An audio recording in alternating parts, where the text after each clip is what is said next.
नमस्कार प्यारे बच्चों। अपना चल रहा था हरियाणा जीके में हरियाणा का प्रमुख व्यक्तित्व। कुछ तो पढ़ लिया है हमने, आज आगे करांगा। एक वीडियो में 3 या 4 व्यक्तित्व करांगा ताकि वीडियो की लेंथ जो छोटी रहे और देखने में परेशानी ना हो। आज करांगा चौधरी देवीलाल के बारे में कि चौधरी देवीलाल है जो हरियाणा के वहां राजनीति में के सहयोग दिए हो। विशंबरनाथ कौशिक के बारे में पढ़ांगा और बाल मुकुंद गुप्त के बारे में पढ़ांगा। तो देखो शुरू करा हाँ कि विशंबरनाथ है, विशंबरनाथ है कौशिक। सबसे पहला विशंबरनाथ कौशिक के बारे में पढ़ांगा। अगर बात कराएं इनके जन्म की तो जन्म कब हुआ भाई? जन्म है जो 1891 में। कब हुआ? 1891 में अंबाला में। सन कौन पूछेगा पेपर में? अगर पूछेगा तो स्थान पूछेगा कहां से है, अंबाला से है। और मृत्यु है जो मृत्यु 1945 में। मृत्यु जो 1945 में है। और इनके बारे में ज्यादा कुछ पढ़ने को नहीं, इनकी रचनाएं हैं वो देख लियो कौन सी है। एक तो है इनकी रचना चांद पत्रिका। कौन सी है? चांद पत्रिका है। और एक दुबे की चिट्ठी, दुबे की चिट्ठियां, दुबे की चिट्ठियां और चांद पत्रिका इनकी रचनाएं हैं प्रमुख दो जो मैन है। और एक है जो उपन्यास है इनका। उपन्यास कौन सा है? मां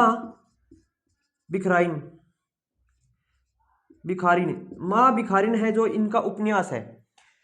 एक तो चांद पत्रिका है, दुबे की चिट्ठियां है, उपन्यास है जो मां भिखारिन है या भिखारिन मां है, दो उपन्यास है इनका। तो जो चांद पत्रिका है इसमें 1857 की क्रांति, जो 1857 में क्रांति हुई वे में हरियाणा का है। हरियाणा के लोगों को दी गई फांसियों का वर्णन है। किस चीज का वर्णन है भी? 1857 में क्रांति हुई उसमें हरियाणा के लोगों ने जो फांसी दी ही उनका वर्णन कौन सी में है? चांद पत्रिका में है। अब कई बच्चा बोलेगा कि वो तो 1891 में जन्म हुए, वो 1857 की क्रांति के बारे में क्यों कर बता सका है? तो वो बुक में देख के या किसी तरह सुन के लिखा है। तो 1857 की क्रांति का वर्णन किस में है? चांद पत्रिका में है। और इनकी कुछ रचनाएं हैं। कौन सी रचना है? एक तो है ताई। कौन सी रचना है भाई? ताई है। गलप मंदिर, गलप है मंदिर है।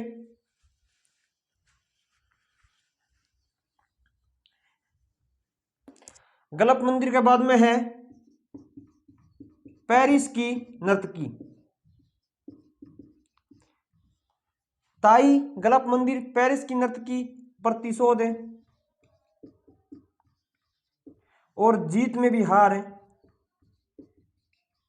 देखो याद किस हिसाब से करोगा वो भी थाने बताऊंगा कि एक लाइन याद कर लियो, सारी की सारी है जो याद हो जाएगी।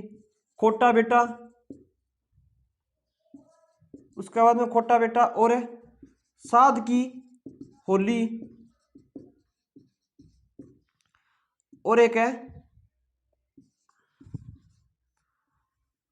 मणि माला। साध की होली, मणिमाला और कलोल। कौन सी है? ताई है, गलप मंदिर है, पेरिस की नर्तकी है और प्रतिशोध, जीत में भी हार है, खोटा बेटा, साध की होली, मणिमाला, कलोल। इनने किस हिसाब से याद करोगा? एक बार ताई है नी न्यू बोली आपका बेटा ने कि मैंने मंदिर में जाना है। किने जानो है? मंदिर में जानो होता ही ने। तो बेटो बोलियो क्या ना मैं मूर्ति है वो घर ही ला दूंगा। के लिया के देखो मूर्ति। ताई को बेटो बोलियो, ताई बोली मंदिर में जानो है, बेटो बोलियो कि मैं मूर्ति घर ही ला दूंगा। मूर्ति कौन सी ले आयो? पेरिस की नर्तकी। एक और याद करना, चित्रकला, चित्रकला। बेटो बोलियो कि चित्रकला है जो घर ही ला दूंगा। तो चित्रकला कौन सी ले आओ? पेरिस की नर्तकी। पेरिस की नर्तकी ले आओ हो। ताई तो मंदिर में जाने की बात कर रही, ले आओ के पेरिस की नर्तकी। तो ताई गुस्सो आ गयो, प्रतिशोध कर दियो। क्या कर दियो? प्रतिशोध कर दियो। तो बोली क्या? जीत में भी हार। गुस्से में आके बोली जीत में भी हार अगर खोटा हो बेटा, खोटा बेटा। और उस साध की के होड़ी? उस साध की के होली जिसका मणिमाला से याद करना, मन हो मेला, मन हो मेला। के याद करोगा, उस साध की के होली जिसका मन हो मेला। तो बेटे कुछ जवाब को नहीं है तो बोलो ऐ सारी कलोला ही है। क्या है? ऐ सारी कलोला ही है। एक बार फिर देखो, ताई बोली मैंने मूर्ति लिया के दे या मंदिर में चल। गलत मंदिर याद करियो, गणेश मंदिर। कौन सा मंदिर में जाने की बात कर रही ताई? गणेश मंदिर में। तो ताई बोली मैंने गणेश मंदिर में जानो है, तो लियो कि मैं मूर्ति घर ही ला दूंगा। तो मूर्ति या चित्रकला कौन सी ले? पेरिस की नर्तकी। ताई ने गुस्सा आगे प्रतिशोध हो जीत। ताई बोली कि जीत में भी हार है जब खोटा हो बेटा, और उस साध की के होड़ी, उस साध की के होड़ी जिसका मन हो मेला। छोरो बोलियो सारी कलोला ही है, याद हो जाएगी। चांद पत्रिका में 1857 का वर्णन है। दुबे की चिट्ठियां है, एक है भिखारी नमा। ये इतनी रचनाएं हैं। उसके बाद में आगे देखो,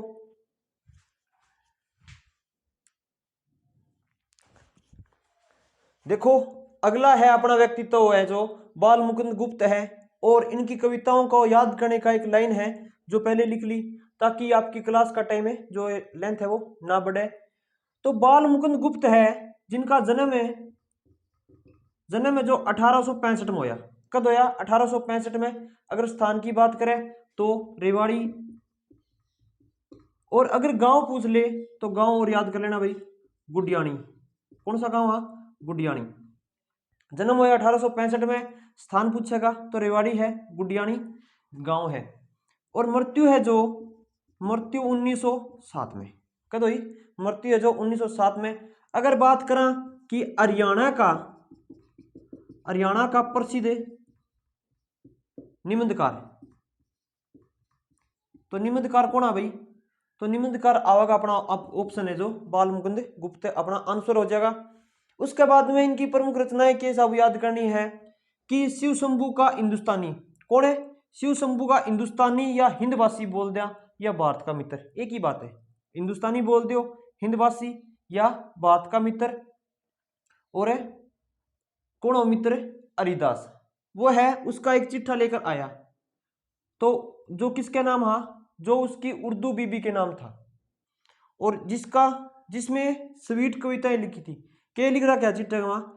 स्वीट कविताएं लिखी थी। और यह देख कर घर पर खेल तमाशा माच गया, माचना या कविता लिख रखी ही।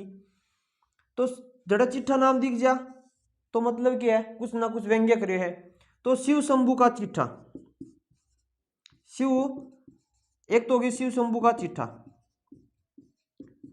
शिव शंभू का चिट्ठा है जिसमें लॉर्ड कर्जन व मार्ले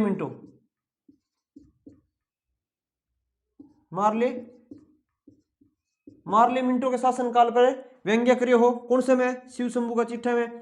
फिर उसके बाद में है हिंदुस्तानी या हिंदुस्तान, और हिंदुस्तान हिंदवासी से बन जा हिंद बगवासी। के बाद में है भारत मित्र और हरिदास। क्या आ जाएगा? हरिदास आ जाएगा। चिट्ठा आ गया, एक ही हो जाएगा भाई, उर्दू बीबी के नाम।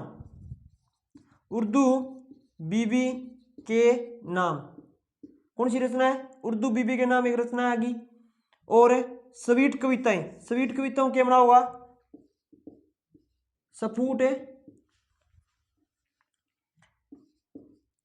सफूट कविता। देखो स्वीट कविता लिखी ही तो स्वीट कविता बन जाओ सफूट कविताएं। और घर पे के माच गयो खेल तमाशा, तो एक हो जाओ खेल तमाशा। एक ही और याद करना, खिलौना। ये है जो मेन है जो बाल मुकुंद गुप्त की रचनाएं हैं। याद क्यों करोगा? शिव शंभू का हिंदुस्तानी, हिंदवासी, भारत मित्र हरिदास उसका चिट्ठा लेके आया जो उसकी बीबी उर्दू बीबी के नाम पे था। और क्या लिख रहा? क्या स्वीट कविताएं लिख रखी। घरा देखते हैं घर का क्या हो, घरा खेल तमाशो माच गयो। ऐसा सारी की सारी क्या है उसकी रचनाएं है। 2 अखबार भी है मेन। 2 कौन सा है? अखबारे चुनार। कौन सा आ जाएगा? एक तो अखबारे चुनार है, एक कोहिनूर।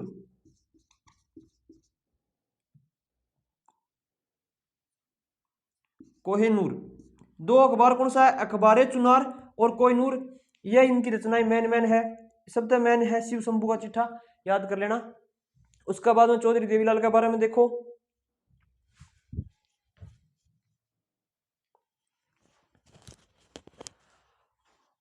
आगे देखो, अगला है अपना चौधरी देवीलाल।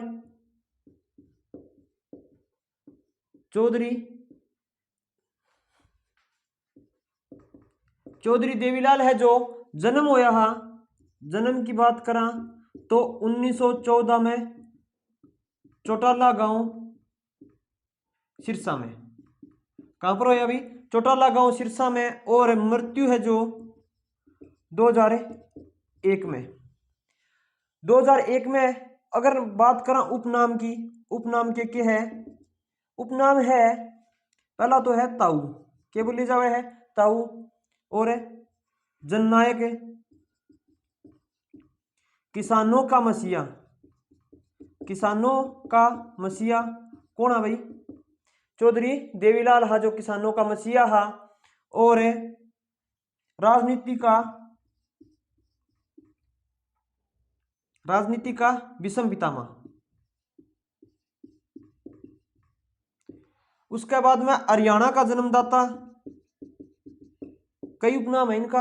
हरियाणा का जन्मदाता, किंग मेकर। और कौन सा आ गया? किंग मेकर आ गया जन्म। आगे देखो, किसानों का मसीहा क्यों बोली जावे है इन्हें? इसका पीछे रीजन है कि 1988 में, कब की बात है? 1988 में किसानों का ऋण माफ करया, किसानों का ऋण माफ करया, किसानों का ऋण माफ करया। कद करया? 1988 में। कण करया? चौधरी देवीलाल करया। और हरियाणा में कृषि क्षेत्र में, कृषि क्षेत्र में सबसे बड़ा पुरस्कार कौन सा है? सबसे बड़ा पुरस्कार चौधरी देवीलाल पुरस्कार है भाई, चौधरी देवीलाल पुरस्कार। अगर पूछ ले कि चौधरी देवीलाल पुरस्कार किस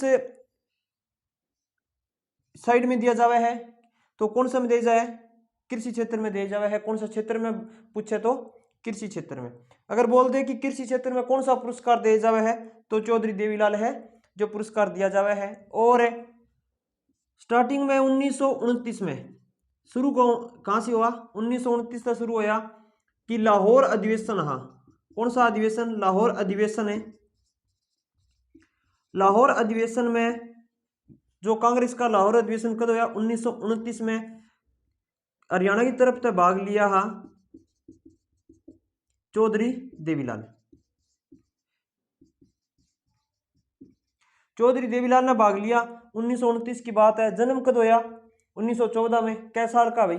15 साल का जदे लाहौर अधिवेशन में भाग लिया।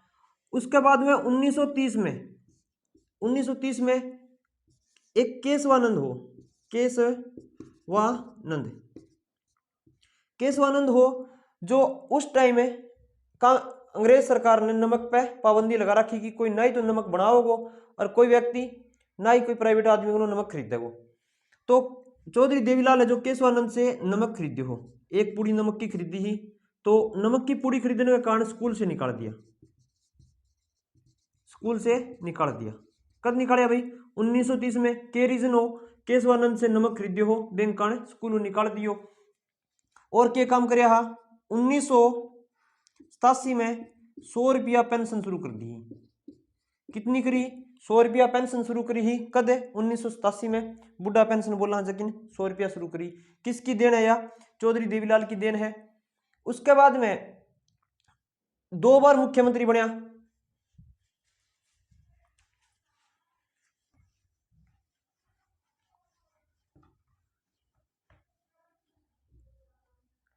दो बार मुख्यमंत्री बनया हा। 1977 में बनया, 1987 में। और 2 बार उप प्रधानमंत्री बनया। कब कब है? 1989 में, 1991 में। देखो ये उप प्रधानमंत्री कब बनया हा, इनके पीछे के रीजन हा, और इसी कारण बोले जावे कि ये राजनीति का विषम पितामह है कि इन्होंने उप जो भारत का प्रधानमंत्री बनने में भी है सहयोग कराया हा, और दूसरा राज्य में मुख्यमंत्री बनाने में भी काफी सहयोग कराया है। तो क्या है कि 87 से लेकर 89 तक क्या है मुख्यमंत्री है, 87 से लेकर 89 तक मुख्यमंत्री है। 1989 में जो केंद्र सरकार में जनता दल का है पूर्ण बहुमत आ गया। क्या आ गया? जनता दल का पूर्ण बहुमत आ गया। तो प्रधानमंत्री का दावेदार हो गया चंद्रशेखर, और दूसरा है जो विश्वनाथ प्रताप सिंह। कौन सा? चंद्रशेखर, विश्वनाथ प्रताप सिंह, 2 दावेदार हा जनता दल का दोनों ही, और प्रधानमंत्री खातर। पर चंद्रशेखर का ने वोट ज्यादा, विश्वनाथ प्रताप सिंह हार तो दिखा रहे कि तू प्रधानमंत्री कौन बन सके। वो आयो हो चौधरी देवीलाल कन आयो, बोलियो जी आप हमने सपोर्ट करो, क्योंकि देवीलाल भी जनता दल को नेता, कि आप है जो हमने सपोर्ट करो, आपने के प्रधानमंत्री बना देगा। तो देवीलाल है जो विश्वनाथ प्रताप सिंह की चाल में आ गयो और बोले ठीक है भाई तने सपोर्ट करा। देवीलाल किसने सपोर्ट करी? विश्वनाथ प्रताप सिंह ने सपोर्ट करी। जो आरतो दिखो प्रधानमंत्री बनने का चांस कोनिया, वो भी प्रधानमंत्री बन गयो। चंद्रशेखर है जो फुल चांस आ वो रह गयो। तो यह किसकी वजह तो होया? देवीलाल की वजह तो होया। तो इन बोले जावे कि राजनीति का विषम पितामह जो तख्ता पलट दे, कौन है वो? चौधरी देवीलाल हा। तो विश्वनाथ प्रताप सिंह है जो प्रधानमंत्री बन गया। जो है संसद की बैठक हुई ही, जो उम्मीदवार जीत के अब उनकी बैठक हुई, बोलिया कि हाँ प्रधानमंत्री कौन होगा? विश्वनाथ प्रताप सिंह बोलिया देवीलाल होगा। सारा सेटिस्फाई, क्योंकि देवीलाल की सपोर्ट में सारा हाँ हमने मंजूर है। चंद्रशेखर वाला बोलिया भी हमने मंजूर है, ये भी बोलिया हमने मंजूर है। तो देवीलाल ने पूछो कौन हो? विश्वनाथ प्रताप सिंह की प्रधानमंत्री बना दिया। अन पूछो कौन हो? तो देवीलाल बोलियो कि ना मैं प्रधानमंत्री को बनू, थे मेरी इतनी इज्जत करी है तो प्रधानमंत्री को नाम ले दियो, विश्वनाथ प्रताप सिंह बने। वो कौन बने? वो क्या विश्वनाथ प्रताप सिंह बने। वो तो 1989 में प्रधानमंत्री है जो विश्वनाथ प्रताप सिंह, जिसने बीपी सिंह बोल दे है, बन गया। विश्वनाथ प्रताप सिंह प्रधानमंत्री बने तो उसके कार्यकाल में उप प्रधानमंत्री बना चौधरी देवीलाल।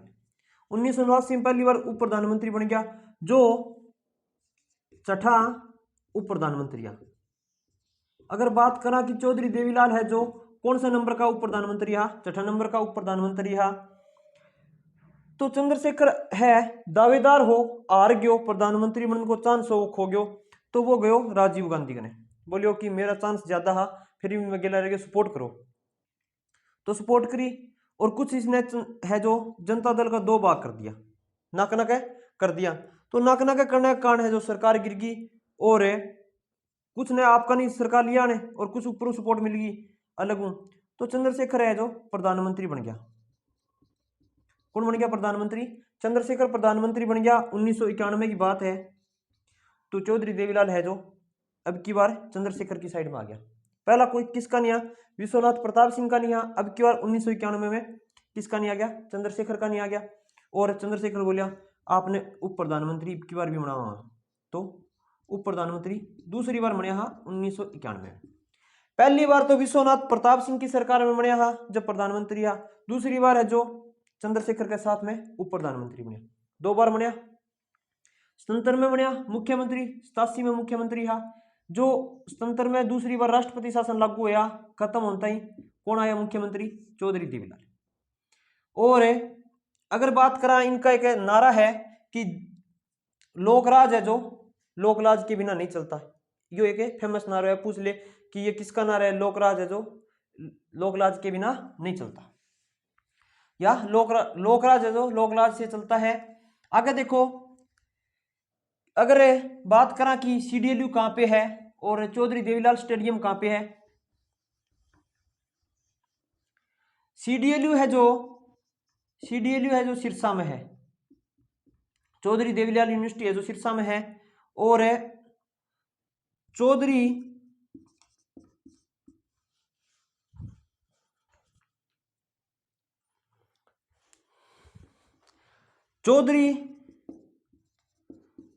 देवीलाल है। स्टेडियम की बात करा तो स्टेडियम कहाँ पे है भैया? गुरुग्राम में। कहाँ पर है? गुरुग्राम में। अगर चौधरी देवीलाल स्टेडियम की बात करें गुरुग्राम में, और चौधरी देवीलाल है क्रिकेट नाम और लिख दिया, क्रिकेट स्टेडियम तो कहाँ पर होगा? पंचकुला। कौन सी जगह है? पंचकुला। सीधा स्टेडियम की बात करें तो गुरुग्राम, और क्रिकेट नाम हो जाए तो पंचकुला है। और राज्य स्तरीय नवोदय विश्वविद्यालय, चौधरी देवीलाल राज्य स्तरीय नवोदय विश्वविद्यालय कहाँ पे है? जो डबाड़ी है। ठीक है भाई। और है इनकी एक योजना ही खुले दरबार व कन्यादान योजना का जनक कौन है? अगर बात करें खुले दरबार और कन्यादान योजना का जनक पूछे तो कौन है? चौधरी देवीलाल। जब आपातकाल लग गया हो भारत में, आपातकाल के टाइम में चौधरी देवीलाल व मोरारजी देसाई को कौन सी जेल में रखा भाई? सोना गुरुग्राम। अगर बात करें कि आपातकाल के समय मोरारजी देसाई को किसके साथ रखा? देवीलाल को के साथ। और कौन सी जेल में? सोना गुरुग्राम में रखा। और इनका उपनाम पढ़ो तो ताऊ है, जननायक है, किसानों का मसीहा, राजनीति का विषम पितामह, और हरियाणा का जन्मदाता, किंग मेकर। और सबसे बड़ा पुरस्कार है जो कृषि के क्षेत्र में दे जाओ वो कौन सा है? चौधरी देवीलाल है। और इनको राजनीति का विषम पितामह क्यों बोले जावे है? पढ़े आपने कि जो 2 प्रधानमंत्री बने उनमें पूरी सपोर्ट किसने करी ही? चौधरी देवीलाल ने। और यहां तक कि मुलायम सिंह यादव और लालू प्रसाद यादव, मुलायम सिंह यादव और लालू प्रसाद यादव को मुख्यमंत्री बनाने में किसका योगदान है? चौधरी देवीलाल का योगदान रहा। तो आज खातिर इतना ही।